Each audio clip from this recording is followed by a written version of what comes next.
where she like presses herself against the wall and she starts going, "You owe me a major apology!" Hey everyone, this is I Hate Will Weldon, a podcast about hating a guy who hates a guy.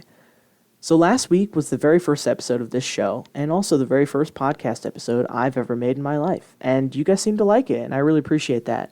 I also got some feedback from you guys, and because of that, I've decided for this episode and for future episodes, I want to make a tone shift. At the end of the day, I make this podcast for reasons that are, at least to me, serious. But I also want the show to be a little bit more lighthearted and entertaining. You know, me just kind of monologuing into a microphone for 10 minutes gets old after a while. And so I want to make things more interesting. And oh boy, do I have something interesting for you today. Now listeners, before I got into making this show, I didn't really know much about Will Weldon as a person outside of his own podcast about hating Bill Maher. So for this episode, I decided to dive a little extra deep into what Will Weldon has been doing outside of podcasting. And one of the main things that Will used to spend his time doing was comedy.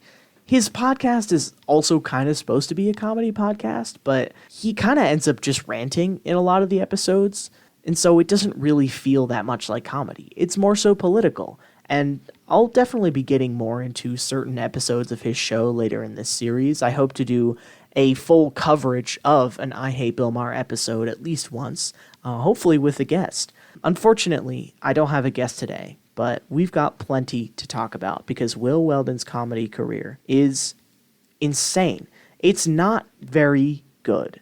It's also not very popular, and I think that says a lot. There's only one time that Will Weldon has really had any legitimate fame or spotlight in the comedy scene.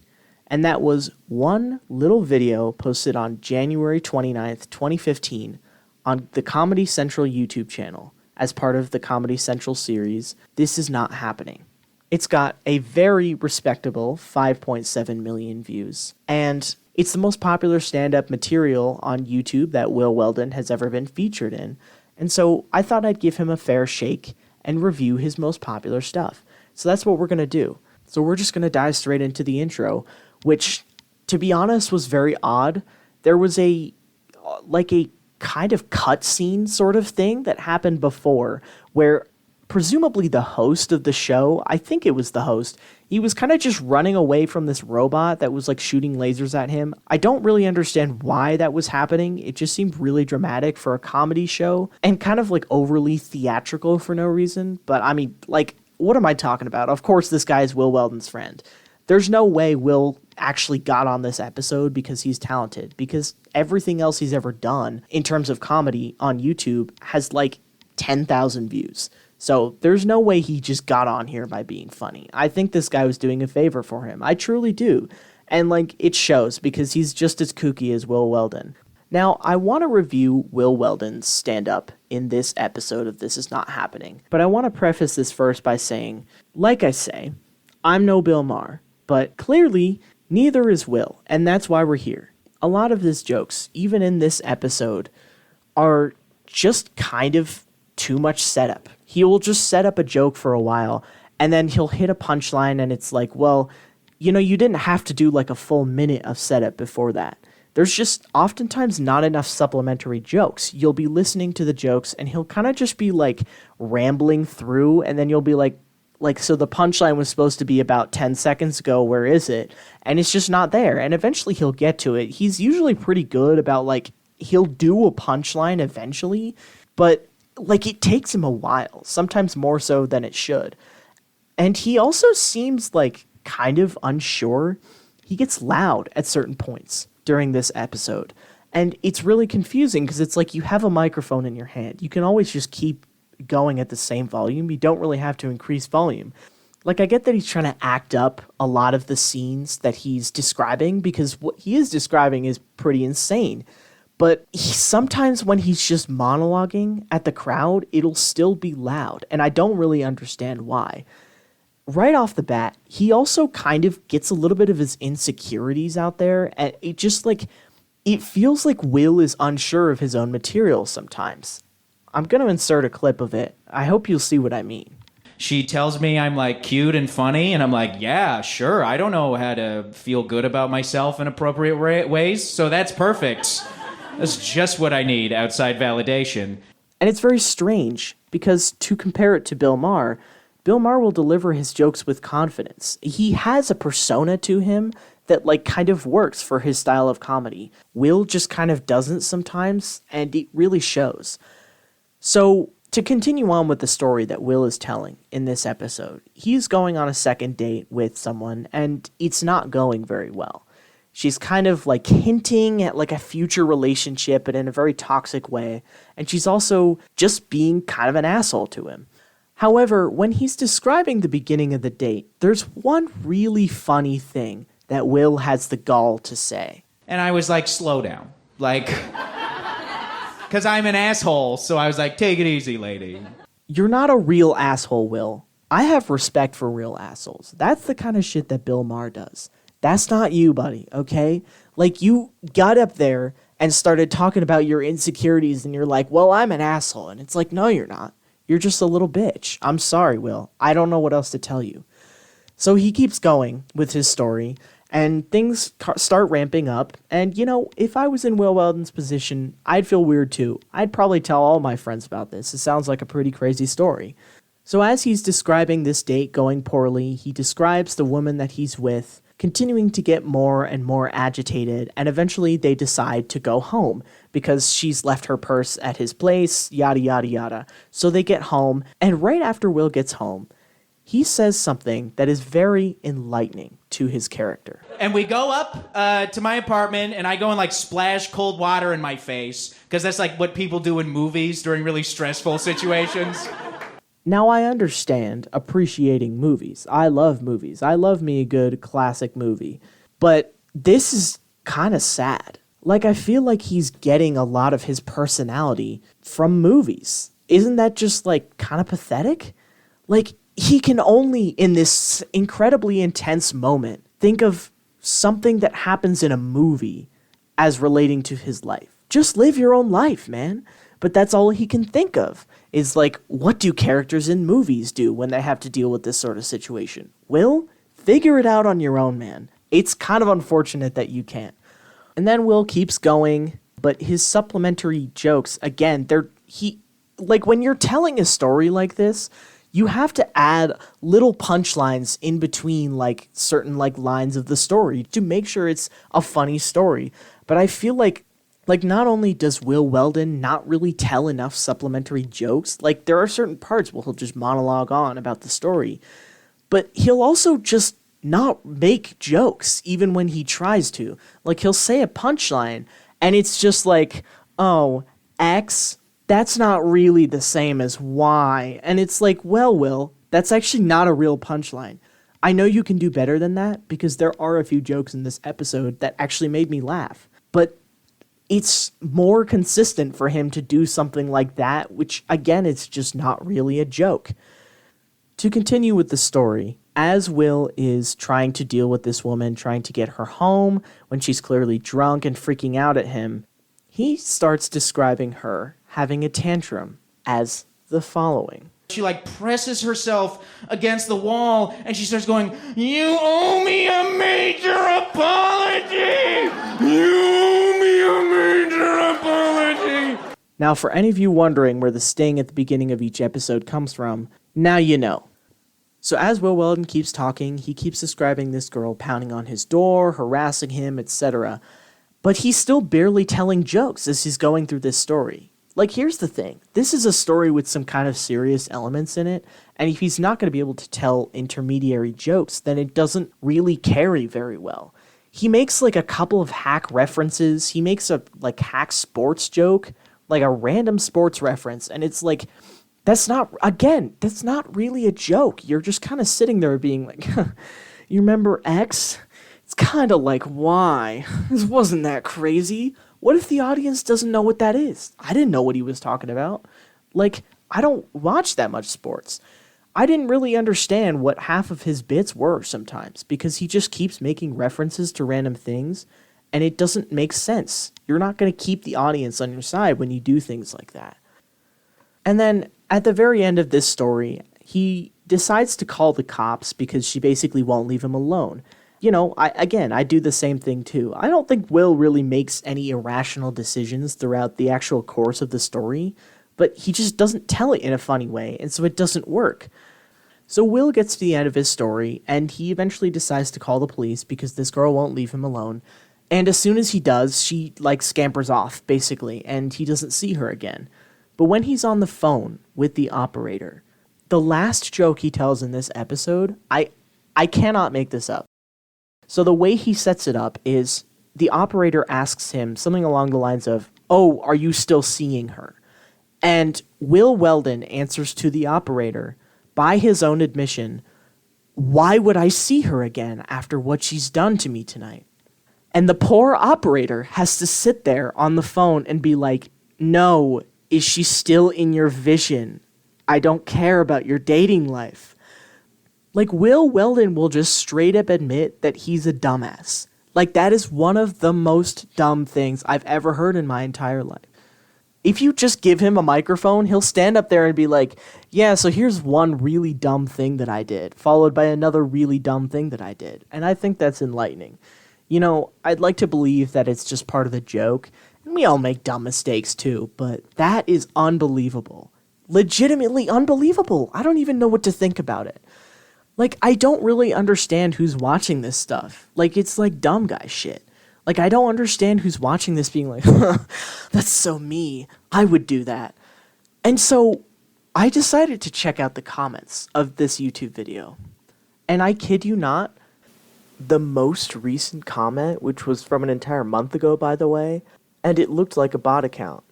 And all it says are, in all lowercase, "He can do me so hard." Will, I feel like this is kind of enlightening about the sorts of people that are watching your videos. The most recent comment is, that's it. That's all it is. There are other comments, sure, but it feels like people just kind of forcefully intellectualizing comedy that at the end of the day wasn't that good. If you want a really accurate sample of the kind of people listening to Will Weldon comedy, it's that, unfortunately. It really seems like Will's audience doesn't appreciate the character that he has on stage. Stand-up is kind of like playing a character in a way. You're trying to get the audience to like you and your material, but you're also just getting up there and doing bits, oftentimes with a certain persona. Bill Maher has a really good asshole persona. Will Weldon doesn't have much of a persona. He calls himself an asshole, but again, he kind of just isn't. And so, folks, after all this, I wanted to give Will Weldon another chance to prove that he could play a good character in a comedic setting. And that's when I discovered Office Assassins. Now, Office Assassins is a 2016 miniseries that Will Weldon was a part of. It's very short. It's only 6 episodes, most of which are 5 minutes long at most. The total runtime of the show is about 28 minutes. It's very, very short. Now, Will Weldon is not the main character of this show, unfortunately. So I won't be able to focus on the entire plot of the show. If you'd like me to dive deep into this show at some point in the future, I would totally love to do that. I might do a bonus episode with a guest, just going over all the scenes in this show, because they're insane and this show is terrible, and I really want to make fun of it. But this is, after all, I Hate Will Weldon, not I Hate Office Assassins. So I want to focus mostly on Will's scenes. But before I do that, I want to talk briefly about what the premise of the show is supposed to be. So the main characters' names are Tim and Zach. They work at an office where people can hire their company as a service to take certain people out. It's basically a world where assassinations are a completely legal service that you can just pay for. You could walk into a building and then pay for a printing service and then go right next door down the street and pay for an assassination service. And that's basically the setting of this series. The main characters are Tim and Zach. They're basically a duo, a quirky duo of employees that try to get along and do silly adventures with each other. It's very cliche. This show is terrible. I'm gonna say that a lot of times, but this show sucks. The comedy's not very good. This show it feels very amateur, but not in a good way. It very much feels like they're trying to emulate something like The Office. It's just like kind of over the top, but not in a cute way. Like they try to have all sorts of little stings and such. There's even like a little bit of a segue song. It's very like Seinfeld coded. Hey folks, this is Editing Jill here. I can't believe I said Seinfeld. Seinfeld. It's so easy. I don't even know how I messed that one up. Anyways, goodbye. But again, not really in a good way, because it just feels cliche a lot of the time and not very interesting. Like the shows that are similar to this, again, like The Office, were already comedies. It's one thing to do a comedy version of a serious show, but this is a comedy version of a comedy show. And it's like the parody doesn't really work because you can't do a parody of something that's already a parody. This show wasn't supposed to be a direct parody to The Office, but I find it a very apt comparison because every character is, in their own way, quite a caricature.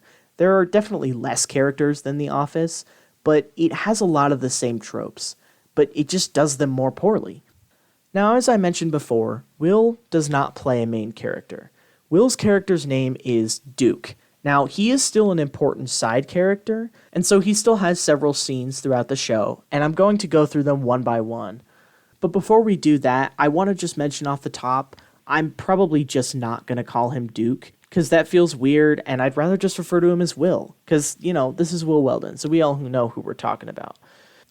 So the very first episode that Will Weldon appears in this show is episode 2. He doesn't appear in the first one at all. He doesn't appear in about half of them, actually, and the very first one he appears in is episode 2. Now, right off the bat, his appearance is insane. He has no suit jacket, and he has a fully white undershirt underneath with a tie. He looks ridiculous. He looks like preppy. I don't really understand why they would give him this outfit.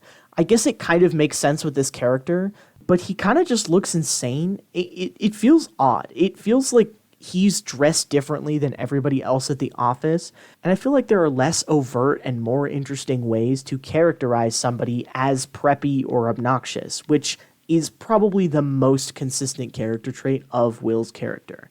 So to start the scene, Tim and Zach are talking with each other, and all of a sudden, off in the distance, who is it but Will Weldon and his partner, Annie. Annie is the name of the character in the show. Again, I'm just going to refer to Will as Will, because that's easier. But Annie's the character in the show. And Will and Annie appear walking down the stairs, and they start going, well, and they just keep going. And then Will stops eventually, and then Annie doesn't, and he just, puts his hand in front of her and is in, a shushing motion, which I guess is supposed to be funny, but it's just what's the joke? She just kept saying, well, after he was supposed to. I guess it's the dissonance of, oh, these characters are supposed to be antagonists, but one of them is goofy. You guys had no better ideas. Nothing better that you could have done, except for her to do the most tired trope of all time, being the villain's sidekick who's just way goofier and way dumber than the main villain. But the two of them are a pair, and they are introduced as rivals to Tim and Zach within the company. But as the scene continues, Will and his partner Annie walk down, and they start kind of talking, and they start talking with Tim and Zach, and he, again, is just incredibly over the top with his villain energy. He does all sorts of, weird tics in his character. It's also kind of obvious that Will is struggling to keep his composure. He'll just kind of say things, in a way that you can tell, you'll see in his eyes a little bit. He's he's a little unsure. And the jokes are just so stupid. At one point, Will and Annie have this exchange. I'm going to put a clip in, but Annie makes a joke about it being baseball season, which I don't really understand that joke. But then Will just starts making this, really weird sound, 7 times. He just keeps going. Is it? Because I heard it was baseball season. Oh. Because maybe somebody? Every joke in this show is just, what if the dumb thing that was happening on screen kept going. And that's not funny. That's not a joke. So as he keeps talking, he also keeps doing this, like, nodding thing. He'll, like, tilt his head side to side, but, like, way more times than you're supposed to. Which, again, I guess is supposed to be the thing of, like, what if we kept doing the same thing over and over? But it's not really comedy. And then, as they're talking, he's really, really trying to play up this I am the bad guy thing. And I get that he's supposed to be a caricature, but you don't want to be a caricature of yourself. It's a little over the top at some points. So they keep talking, and Will and Zach almost kiss, which is pretty gay in my opinion. And then they leave after this really, really strange series of jokes. I'm hot. Too hot for you. Too hot for you. Too hot for all of this. Too hot for all of this. Okay? I don't understand if this is supposed to be like a riff on The Office's style of humor or if this is supposed to be like a high school drama. It's very strange. And also, as he's saying that last line, Will, like, juts out his jaw for some reason. Like, it protrudes like a full centimeter. It's just, like, it's very strange. But that's it for the first scene. So the second scene starts with the main characters at a bar. Tim and Zach are just drinking together. This scene is in episode 4. And when the scene starts, you can see Tim kind of look over at Will in the corner, and Will is there talking to some executives who are presumably from a different company. The show doesn't really make that clear. And again, I have to say, he looks insane. He looks like a little kid who wants to be part of the adult circle so bad. He looks unbelievable standing there with his white shirt and tie and no suit coat. As he finishes talking to the executives, he walks over and he starts to kind of harass Tim and Zach. Now, I have to say, in this appearance, he's a lot more measured. His character actually kind of makes sense in a way. Like, it is still a caricature, but it's not a caricature of itself. It's not a caricature of a caricature, I should say. It's more just a caricature of something real, which is someone, like, being, like, kind of a stereotypical villain in a show like this. Like, his acting and his attitude are just, like, more reassured. It seems like he's more comfortable in his role this time around. So as they're talking, they're saying kind of random lines to each other. Will is being generically villain-like. And then Zach makes kind of a weird boner joke. And then they're making, like, strange jokes at each other. And at one point, Zach says to Will, I'm getting pretty hard again.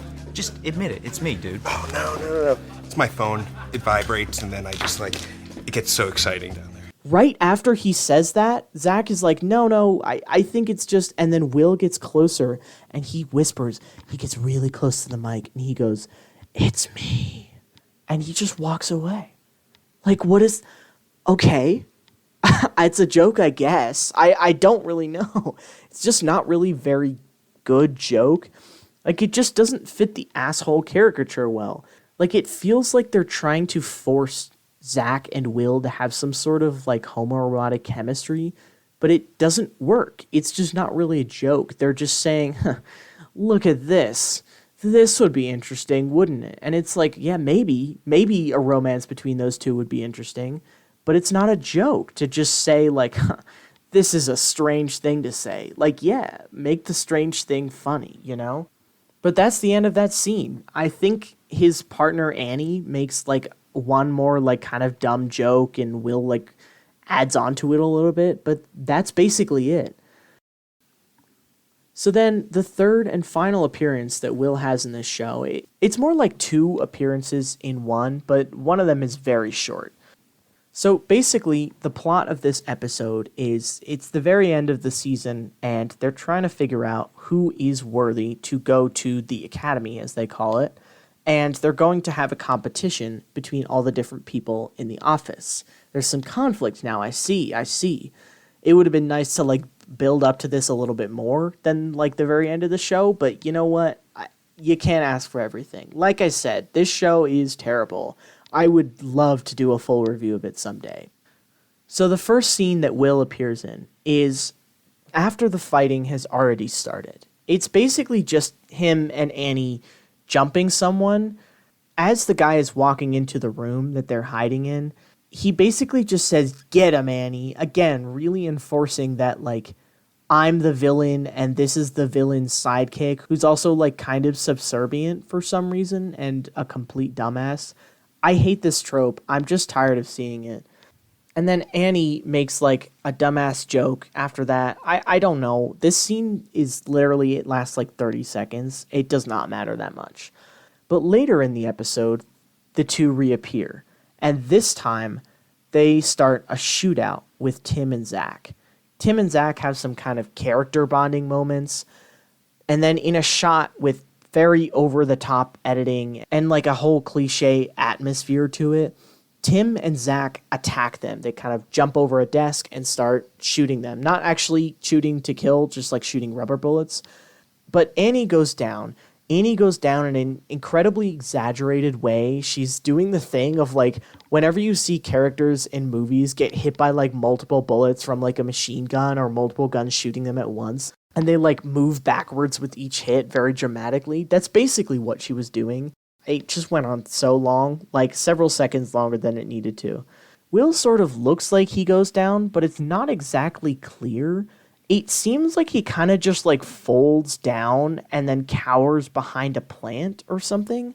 It's a little bit strange, but Tim and Zach celebrate their victory after defeating Will and Annie. And right as they're celebrating, trying to catch their breath, and all of a sudden, Will returns and he shoots Zach. So I guess he wasn't dead then. So he really was just like kind of cowering behind a plant. He just like folded into like a little, I don't even know what it was. It's not really clear what's happening in the background of that shot. And I think that's intentional because I don't think the writers knew a way to make sure that Will survives for the ending of this show. But there's a cliche of the character that is like less experienced and is more like the goofy main character who's like more pure of heart dies, and then the more stone cold experienced main character who slowly developed a soft spot for the goofier one, he gets all sad. It's, again, this whole show is just tropes and cliches compiled together into a 28-minute slop fest. It's just trope after trope after cliche after cliche. So Will wasn't dead. He shoots Zach, and once again, he gets away. Eventually, though, Tim confronts him in another room. Will walks in, and he has Tim at gunpoint, and has basically got the look on his face of, like, it's all over sort of thing. But then Tim pulls out a knife, and I guess accidentally throws it at Will, and based on the way it looks, it actually stabs Will. Like, it stabs Will, and he falls to the ground, and he fucking dies in the show. Like, every character that got shot previously didn't actually die because they were just playing pretend. But Will actually, he just dies. And then all the other characters walk in and they're like, huh, that's pretty crazy. I think the executives at some point walk in and they're like, oh, well done, Tim.